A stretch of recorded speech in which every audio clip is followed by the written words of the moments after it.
नमस्कार विद्यार्थियों, आज हमारा टॉपिक है लाप्लास की निहारिका परिकल्पना। कल हमने जैसे कि हमने देखा था कि इमैनुअल कांट की कौन सी परिकल्पना देखी थी, वायवीय राशि परिकल्पना। आज हम दूसरा टॉपिक शुरू कर रहे हैं, उसका नाम है हमारा लाप्लास की निहारिका परिकल्पना। जैसा हमने कल देखा था कि जो इमैनुअल कांट थे वो कहाँ के थे, जर्मन के दार्शनिक थे। आज हम जो देखने जा रहे हैं वो है ये है हमारे फ्रांसीसी विद्वान लाप्लास। ठीक है, इनके बारे में पढ़ेंगे। देखो याद रखना आप भी कि जो हम पढ़ रहे हैं, कल हमने जो पढ़ी थी वो वायवीय राशि परिकल्पना जो किसने दी थी, इमैनुअल कांट ने। आज हम देखने जा रहे हैं लाप्लास की निहारिका परिकल्पना। ठीक है, निहारिका को ही नेबुला भी कहते हैं। तो नेबुला की परिकल्पना किसने दी, तो यही इसका जवाब मिलेगा, लाप्लास। ठीक है, अब हम देखते हैं इसको नेबुलर हाइपोथेसिस ऑफ लाप्लास भी कहते हैं, इंग्लिश में इसको बोलते हैं। ठीक है, अब इसके बारे में आगे हम जानकारी लेते हैं। ठीक है, सबसे पहले बात करते हैं ये कहाँ के विद्वान थे। ये फ्रांस के थे, फ्रांसीसी विद्वान। ठीक है, लाप्लास ने सन 1796 में, कल वाली जो हमने परिकल्पना देखी थी वो 1755 में इमैनुअल कांट ने दी थी। ठीक है, 1796 ईस्वी में इनकी पुस्तक का जो नाम है वो है एक्सपोजन ऑफ द वर्ल्ड सिस्टम। ठीक है, ये इसकी किताब का नाम है, ये मतलब जो लाप्लास महोदय इनकी किताब का नाम है ये। और ये प्रश्न भी छोटे मोटे प्रश्नों में पूछा जाता है, इसलिए आपको एक एक छोटे छोटे पॉइंट के रूप में याद रखना है। ठीक है, हम आगे बात करेंगे कि ये निहारिका जो परिकल्पना है इनमें लाप्लास महोदय ने क्या क्या बातें बताई। ठीक है, मैंने बोर्ड पे आपके सामने 3 बातें लिख रखी है, शॉर्ट रूप पे लिखिए। कणों के टकराव से ऊष्मा उत्पन्न नहीं हो सकती है। ये जैसे कि वो इमैनुअल कांट ने थी, उनके विरोधाभास में ये जो बनाए थे, लेकिन कुछ मिलती जुलती ही इनकी जो परिकल्पना थी मिलती जुलती है। ठीक है, दूसरी बात करते हैं, कणों के टकराव से गति उत्पन्न नहीं हो सकती है, ये कहना था। कांट ने क्या कहा था, कणों के टकराव से क्या बने, ग्रह बने। ठीक है, उन्होंने तीसरी बात बताई, वृद्धि के साथ गति में वृद्धि नहीं हो सकती। इसके बारे में थोड़ा विस्तार से बता रहा हूं मैं। जो कांट महोदय ने जो बताया था कि निहारिका अथवा आद्य पदार्थ के कणों में टकराव से पर्याप्त ऊष्मा उत्पन्न नहीं हो सकती। क्या कहा था उन्होंने, टकराव से पर्याप्त ऊष्मा उत्पन्न नहीं हो सकती है। ठीक है, उन्होंने दूसरी बात बताई थी, कणों के टकराव से गति उत्पन्न नहीं हो सकती है।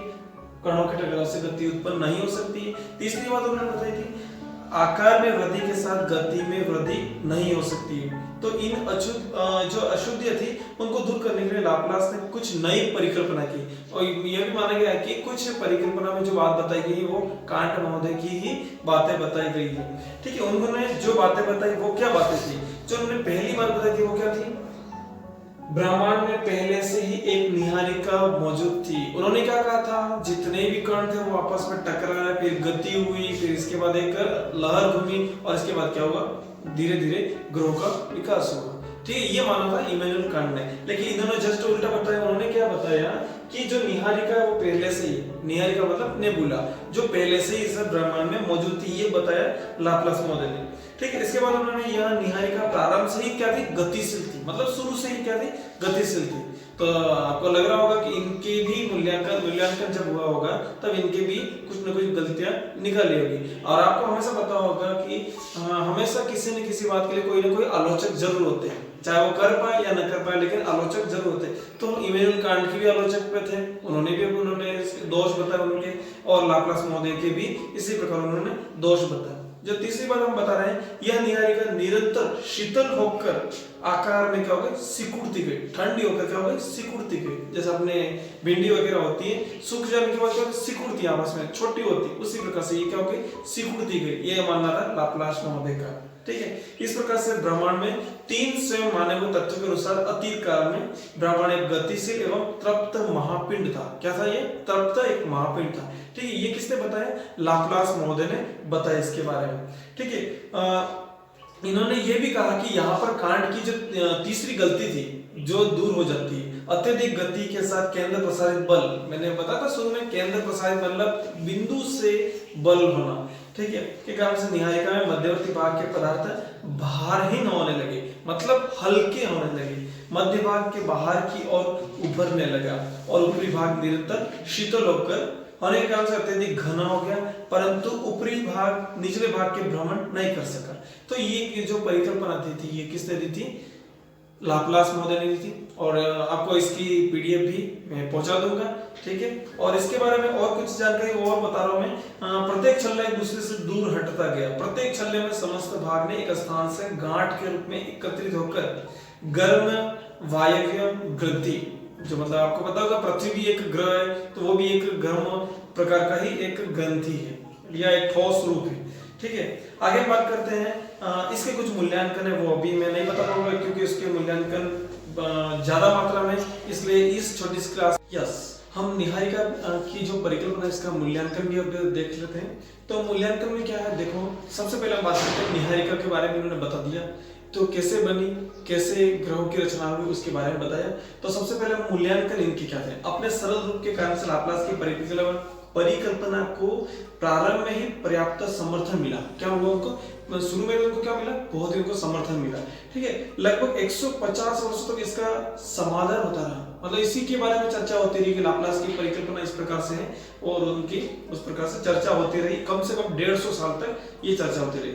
लेकिन सौरमंडल के संबंधी नवीन वैज्ञानिक, लेकिन कभी कभी क्या होता है कि जो नए वैज्ञानिक है उन्होंने इसके पर आपत्ति जताई कि अगर ऐसा है तो ऐसा क्यों होता है। तो उन्होंने, जो नए वैज्ञानिक थे, उन्होंने इस प्रकार की आपत्ति जताई, ठीक है। फिर क्या हुआ कि तथ्यों सिद्धांतों के प्रकाश के आने के कारण से इस परिकल्पना का समर्थन भी जाता रहा। समर्थन भी कुछ कुछ ने दिया। इस परिकल्पना न केवल पृथ्वी की उत्पत्ति की समस्या ही हल की गई, वरन उसकी रचना तथा स्वभाव का भी वर्णन किया गया। किसका वर्णन किया गया, पृथ्वी का जो स्वभाव होता है, घूमती है, कितना चक्कर लगाती है, उसके बारे में भी इसमें उन्होंने बताया, ठीक है।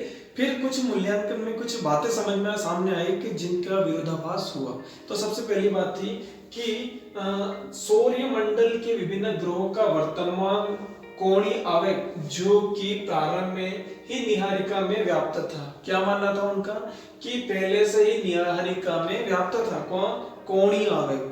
छोटे पॉइंट में, मेन पॉइंट के रूप में आपको क्या करना है, इसको याद रखना है कि मूल्यांकन में कोणीय आवेग क्या था, निहारिका में व्याप्त था। आपको भी याद रह जाएगा, ठीक है। तो फिर जो कि प्रारंभ में मौलिक निहारिका, जो मूल मौलिक निहारिका है, उसमें क्या था, वो मौजूद था, ठीक है। भ्रमण की अधिकता से निहारिका को तोड़ने के लिए पर्याप्त नहीं है। दूसरे शब्दों में यह भी कहा जा सकता है कि निहारिका मौलिक कोणीय आवेग से पदार्थ निहारिका से अलग नहीं हो सकता था। क्या नहीं हो सकता, निहारिका से मौलिक जो था वो अलग नहीं हो सकता था। अब इसी बात में दूसरी बात थी कि निहारिका से 9 छल्ले ही क्यों निकले, 9 से अधिक क्यों नहीं निकल सकते। तो निहारिका के जब परिकल्पना बताया तो दूसरों जो थे भूगोलवेत्ता थे, उन्होंने इसका विरोधाभास में उनका बताया कि अगर 9 छल्ले निकल सकते हैं तो ज्यादा क्यों नहीं निकले, या और कम क्यों नहीं निकले। पर ये एक प्रकार का विरोधाभास उन्होंने किया कि 9 ही निकले, 9 से ज्यादा क्यों नहीं निकले। ये दूसरे वैज्ञानिकों का या भूगोलवेत्ताओं का कहना था कि 9 से ज्यादा क्यों नहीं निकले। इस समस्या के निदान के लाप्लास की तरफ से नहीं मिला। लाप्लास ने इसका कोई जवाब भी नहीं दिया कि इसका कोई जवाब नहीं दिया, उनसे कुछ जवाब नहीं मिला। इस समस्या का निदान लाप्लास की तरफ से नहीं मिला। गनीमों के कारण से एक छल्ले का सारा पदार्थ एक ही गोल पिंड के रूप में नहीं बदल सकता है, यह मानना था, ठीक है। वस्तुतः छल्ला छोटे छोटे कई टुकड़ों में टूट जाएगा। एक ही छल्ले से कई छोटे छोटे स्वतंत्र क्या बन जाएंगे, ग्रह बन जाएंगे। तीसरी उनकी बात थी कि निहारिका के कणों की अल्प पारस्परिक संलग्नता के द्वारा छल्लों की, ठीक है, छल्लों की, ठीक है, उन्होंने बताया कि अल्प पारस्परिक संलग्नता के द्वारा छल्लों से निकलने का क्रम जारी रहेगा तथा उस क्रिया में अवकाश नहीं हो सकता है। क्या मानना था उनका, अगर ग्रह बन रहे हैं तो बनते ही जाने चाहिए, अभी तक बनते रहने चाहिए, ये मानना था अन्य लोगों का, लेकिन ऐसा नहीं हो सकता था, ठीक है। ये तीसरी बात थी। पहली आपको बता दिया मैंने, कोणीय आवेग। दूसरी बात 9 से ज्यादा क्यों नहीं निकले या 9 से कम क्यों नहीं रहे। तीसरी बात मैंने आपको बता दिया, पारस्परिक संलग्नता, ठीक। अब हम तीसरी बात करते हैं, यदि ग्रहों की उत्पत्ति निहारिका से हुई तो प्रारंभ में द्रवित अवस्था में रहे होंगे। किस अवस्था में रहेंगे, द्रवित अवस्था में। अगर ऐसा है तो पहले शुरुआत में किसमें रहेंगे, द्रवित अवस्था, यानी द्रव्य अवस्था, तरल अवस्था में, ठीक है, द्रवित अवस्था में। परंतु द्रवित अवस्था में यदि ग्रह निर्बाध रूप से परिभ्रमण तथा परिक्रमा नहीं कर सकते, क्योंकि द्रव में विभिन्न स्तरों की गति समान नहीं होती है, उनमें घर्षण होता है। क्या होता है, उनमें घर्षण होता है, ठीक है। केवल ठोस पिंड ही पूर्ण रूप से परिभ्रमण तथा परिक्रमा कर सकता है। ठीक है, ये मानना था अन्य भूगोलवेत्ताओं का। ठीक है, पांचवी जो बात बताई वो क्या थी? पांचवी बात थी इस परिकल्पना के अनुसार सभी ग्रहों के उपग्रहों, पहला पॉइंट आता है यहाँ पे, पृथ्वी का उपग्रह आपको पता है सबको, पृथ्वी का उपग्रह है चंद्रमा। तो इसी प्रकार से सभी ग्रहों के उपग्रहों को अपने पिता ग्रहों की दिशा में ही घूमना चाहिए। बराबर, आपको समझ में आ गया होगा। पृथ्वी और चंद्रमा किस प्रकार से सूर्य के चारों ओर पृथ्वी चक्कर लगाती है और पृथ्वी के चारों ओर चंद्रमा लगाती है जो उपग्रह, तो उसके बारे में ये बताया गया है। तो क्या है इस तथ्य में विपरीत शनि और बृहस्पति दो ग्रह जो ऐसे हैं, शनि और बृहस्पति के उपग्रह अपने पिता ग्रह के विपरीत दिशा में भ्रमण करते हैं। किसमें? उल्टी दिशा में भ्रमण करते हैं। जैसे कि सब इधर घूम रहे हैं तो ये उधर घूमते हैं, तो ये क्या हो गया? विपरीत दिशा, उल्टी दिशा। लेकिन लाप्लास को शायद लाप्लास की परिकल्पना के समय तक केवल ऐसे ही उपग्रह को पता लगा, क्योंकि उस टाइम शायद पता ही इतना लगा हो जिसके कारण से लाप्लास महोदय ने ये कह दिया होगा। ठीक है, हम छठी बात करते हैं। छठी क्या बात है? यदि सूर्य निहारिका का एक ही भाग है तो तरल अवस्था में होने उभार होने चाहिए। तो ये दूसरे को बात मानना था। अगर ऐसा है, वास्तव में तरल अवस्था में है तो उभार होने चाहिए, क्योंकि जब अब कई चीजें होती है जो तरल अवस्था में होती है, थोड़े से उभार वगैरह आ जाए, सूख जाने के बाद क्या होती है, ठंडी हो जाने के बाद तो उसके अंदर उभार पड़ जाते हैं, लेकिन इसमें उभार क्यों नहीं आए, ये मानना था। ठीक है, अब जैसे उन्होंने बताया यदि सूर्य निहारिका के एक ही भाग है तो तरल अवस्था में होने के कारण इसके बीच में उभार होना चाहिए। जैसे ये मालूम पड़ता है कि एक नवीन छल्ला पृथक होकर बाहर निकलने वाला है, पर ऐसा देखा नहीं जाता है। ठीक है, ये अन्य भूगोलवेत्ताओं ने इसमें एक बात डाली। अगर सातवीं बात है यहाँ पे, लाप्लास ये मानकर चले कि प्रारंभ में एक गतिशील व तप्त निहारिका थी। कैसी? गर्म तप्त निहारिका थी। और यह निहारिका कहाँ से आई? ठीक है, इसमें उष्मा गति कैसे पैदा हुई, ये भी प्रश्न है। अगर निहारिका है तो उष्मा कहाँ से मिली, गति कैसे मिली? इन प्रश्नों का सबका उत्तर परिकल्पना में नहीं मिलता है। मतलब इस परिकल्पना में ये सारों का जवाब नहीं मिलता है, इसलिए ये उसके सामने मूल्यांकन में ये पता चला।